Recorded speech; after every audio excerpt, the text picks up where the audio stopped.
The Church of Jesus Christ of Latter-day Saints, Mormons. The Mormon Church presents itself as Christian.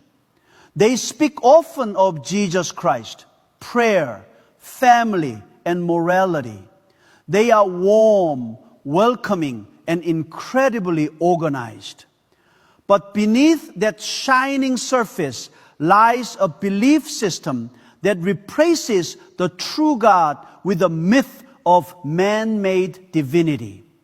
Their founder, Joseph Smith, declared that all existing Christian churches were false and claimed to have restored the true gospel through divine revelation.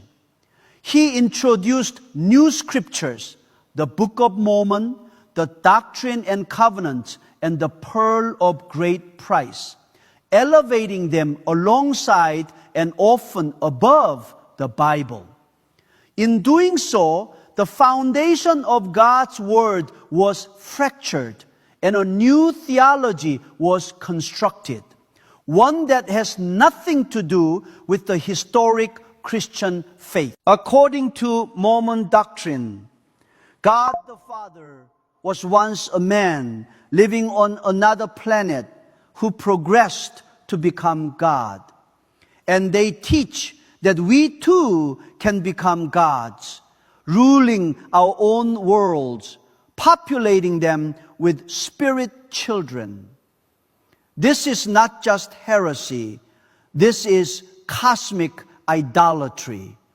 A gospel in which God is not eternal, not uncreated, but simply the next step in an endless chain of gods.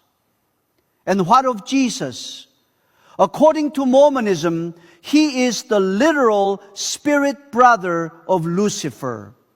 Salvation is not the free gift purchased by the blood of Christ, but a process of earning godhood through temple rituals, secret covenants, and celestial marriages.